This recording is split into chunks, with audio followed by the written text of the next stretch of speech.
Big boss హౌస్లో మేము చూసిన దివి పద్ధతిగా కామ్గా ఒక తెలుగు అమ్మాయి మా ఇంట్లో మన ఇంట్లో అమ్మాయి లాగా అట్లా చూసాం.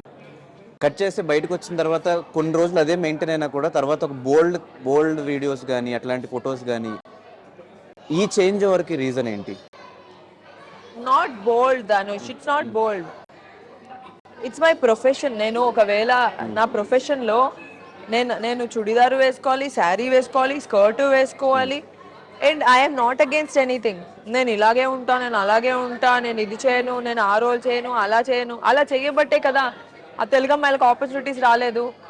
అలా అంటారు కదా, తెలుగు అమ్మాయిలు కొన్ని చెయ్యరు, కొన్ని ఆపేస్తారు, కొన్ని ఒప్పుకోరు, అందుకనే చేయట్లేదు. నేను చేస్తాను, నన్ను పెట్టుకోండి సినిమాల్లో. I'm there. I wear skirts, I wear shorts, I will wear sari beautifully. So ట్రెడిషనల్లో అమ్మాయిలు బాగుంటారు, ట్రెడిషనల్లో అని నేను ఇంకా ట్రెడిషనల్లోనే how beautiful and sexy you can be అనేది పిక్చరైజ్ చేసి నేను పోస్ట్ చేస్తూ ఉంటాను. And people also like me for it. కవితలు రాసి టీస్ చేస్తూ ఉంటాను. That's how a person has to be. ఇంకెప్పుడు చేస్తారు? ఇంకో 10 సంవత్సరాలు చేస్తారేంటి? అండ్ ఇలా అంటే తెలుగు అమ్మాయిలు ఆపేస్తున్నారు, కొంచెమే చేస్తారు, అందుకే మేము అక్కడి నుంచి తెచ్చుకుంటున్నాం, హీరోయిన్ ఇక్కడి నుంచి తెచ్చుకుంటున్నాం అనకుండా ఇప్పుడు ఇంకా ఆపర్చునిటీస్ వస్తున్నాయి కదా ధనుష్. అందరికీ వస్తున్నాయి ఆపర్చునిటీస్. అందుకే I also want to like I'm wearing this, I have no problem doing this role.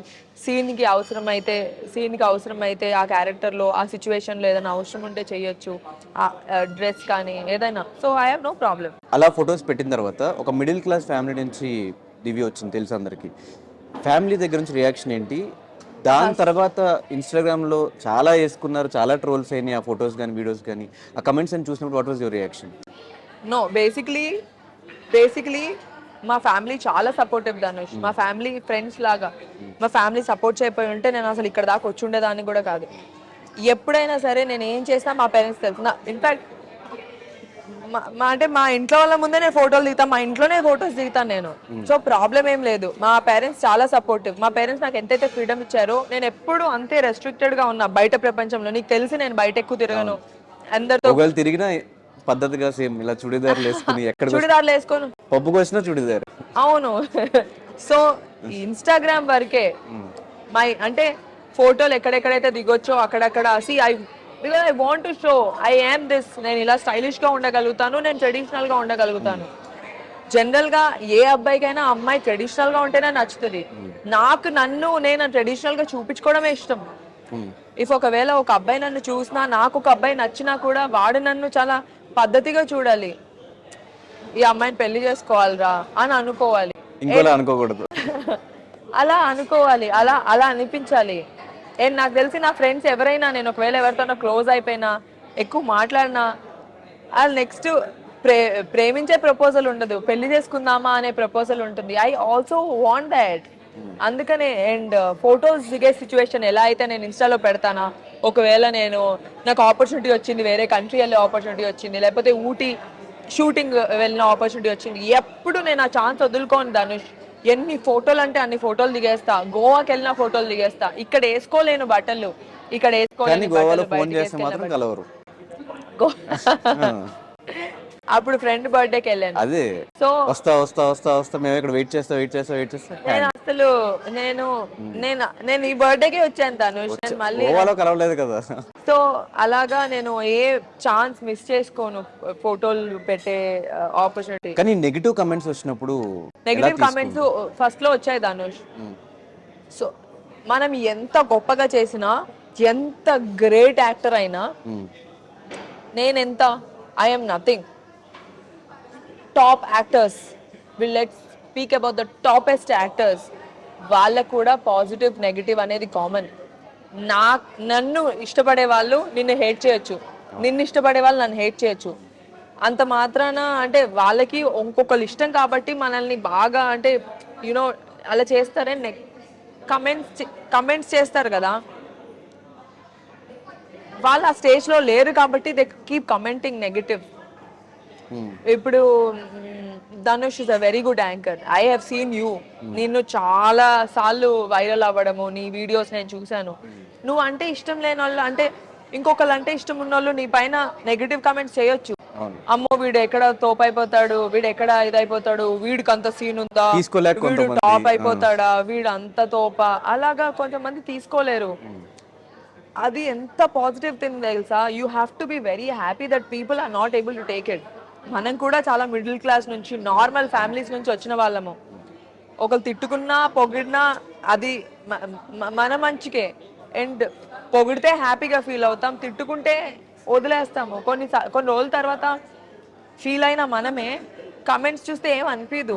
నేను నవ్వుకుంటాను కమెంట్స్ చూసి, మరీ దారుణంగా ఉంటే డిలీట్ చేసేస్తాను, కానీ కొన్ని కమెంట్స్ చూసి నేను నవ్వుకుంటా. They are very funny. అంటే ఎంత ఒకళ్ళ పైన కమెంట్ చేయగలుగుతున్నారు అంటే ఎంత టైం తీసుకుని ఖాళీగా ఎంత పేరాలు పేరాలు పెడతారు కొంతమంది. ఎంత ఖాళీగా ఉండుంటారు. బట్ ఓకే, నాకు నేను నేను యాక్టర్ కానప్పుడు జడ్జ్మెంట్ అందరిపైన చేసి ఉండొచ్చు, ఇది యాక్టింగా, ఇది ఒక సాంగా అని. అంటే అది వాళ్ళకి తెలియదు కదా. తెలియనప్పుడు కొన్ని కమెంట్స్ చేసేస్తాం ధనుష్. ఆ సిచ్యువేషన్లో అది లీవ్ చేసి ఆ కష్టపడిన వాళ్ళకే తెలిసి ఉంటుంది దాని బ్యాక్ స్టోరీ, దాని బ్యాక్గ్రౌండ్ వర్క్, దాని వెనకాల ఎంత ఖర్చు అయి ఉంటుందో, వాడి ఎఫర్ట్ ఎంత ఉండుంటుందో, అది ప్రతి పర్సన్ ఫేస్ అయి ఉండుంటారు. కానీ అందరూ దివ్యని చూస్తే పెళ్లి చేసుకోవాలనిపిస్తుంది అంటారు కదా. పెళ్ళి ఎప్పుడు ఇంతకి? ఎందుకు బ్రేకప్ తర్వాత మళ్ళీ ఒక రిలేషన్లోకి పోలేదు? నాకు అంటే చాలా మంది ఫ్రెండ్స్ డేటింగ్ థాట్స్, లేకపోతే కలుద్దాము, బయటికి వెళ్దాము, ఇవన్నీ కొంతమంది అంటే కొంతమంది కనెక్ట్ అవుతాం, కొంతమందికి అవ్వము. అప్పుడప్పుడు కలుస్తాము, కాఫీకి వెళ్తాము. నాకు ఎందుకో అంత వైబ్ కొట్టలేదు ధనుష్ ఎప్పుడు. అంత రీచ్ అంటే పెళ్లి చేసుకునే అంత కిక్ యాస్ పర్సన్ అని ఎప్పుడు అనిపించలేదు. దాని తర్వాత ఒకళ్ళు నచ్చారు అంటే అవతలోళ్ళు ఎలా అంటే మనల్ని తక్కువ చేసి చూపించారనుకో, వాళ్ళు సెక్యూర్ అంటే they will stand out in the relationship. నువ్వు ఇది బాగాలేదు, నువ్వు దద్ది, నీకు బుర్రలేదు అని మనల్ని కొంతమంది అంటే ఒక్కొక్కరు ఒక్కొక్క క్యారెక్టర్ అనమాట. అలాంటి ఆ ప్రాసెస్లో డేట్ అంటే బ్రేకప్ అయిన తర్వాత ఒక ఇద్దరు ముగ్గురిని కలిసినప్పుడు, ఇద్దరు ముగ్గురిని వీళ్ళని ట్రై చేయొచ్చు అనుకున్నప్పుడు ఒక్కొక్కరు ఒక్కొక్కలా ఉన్నారు. అంటే మనలో ఫ్లాస్ ఉంటాయి, మన ఫ్లాస్ని యాక్సెప్ట్ చేయాలి. కొంతమంది మనల్ని తక్కువ చేస్తారు, ఎందుకు మనం ఇన్సెక్యూర్ అయిపోతాము. అప్పుడు మనకి వాళ్ళు తప్ప, అమ్మో వీడికి చాలా బుర్ర ఉంది, వీడికి చాలా బ్రెయిన్ ఉంది, వీడితో ఉంటే నా లైఫ్ చాలా బాగుంటుంది, ఇలా అనుకునేలాగా మన మైండ్లో మనకు తెలియకుండా మనమే ఎక్కడో మనల్ని మనం తక్కువ చేసుకుంటూ ఉంటాము. అలా కొంతమంది. ఇంకొంతమంది కంఫర్ట్ లేకుండా పొసెసివ్ చేసేసి, కాంప్లికేట్ చేసేసి, వాళ్ళతో మాట్లాడదు, వీళ్ళతో మాట్లాడదు, ఎక్కడికి వెళ్ళా అంటే ఒక్కొక్క క్యారెక్టర్ మనం చూస్తున్న వాటిలో ఫ్రీడమ్ ఇచ్చి, అర్థం చేసుకొని, ఒక కంఫర్ట్ లెవెల్ ఇచ్చి, నువ్వు గొప్ప, నువ్వు ఎంత డిసిప్లిన్, నువ్వు ఎంత కష్టపడుతున్నావు, లేకపోతే నేను నీతో పాటు హెల్ప్ చేస్తాను, మన ఇద్దరం కలిసి చేద్దాము, నువ్వు ఇంత డబ్బులు పెట్టు, నేను ఇంత డబ్బులు పెడతాను, కలిసి ఫైనాన్షియల్గా కానీ కలిసి బతుకుదాం అనుకునే వాళ్ళు నేను చూడలేదు దాన్ని. అందరు చాలా సెల్ఫిష్గా ఉన్నారు. నీకేంటి, నాకేంటి, నీకైదా అయితే నాకు ఇది, నువ్వు ఈరోజు బయటకు వెళ్తావా అయితే నేను అక్కడికి వెళ్తా, నువ్వు అక్కడికి వెళ్తా అయితే నేను ఇక్కడికి వెళ్తా, దానికి నువ్వు డబ్బులు కట్టే, అలా అలా ఉన్నారు. You can't help it. కొంతమంది మాత్రమే అర్థం చేసుకొని అన్నీ షేర్ చేసుకునే వాళ్ళు చాలా తక్కువ మంది, కొంతమంది. నాకెవరు దొరకలేదు ధనుష్. క్వాలిటీస్ ఇప్పుడు చెప్పావు కాబట్టి దొరుకుతారు ఎవరు.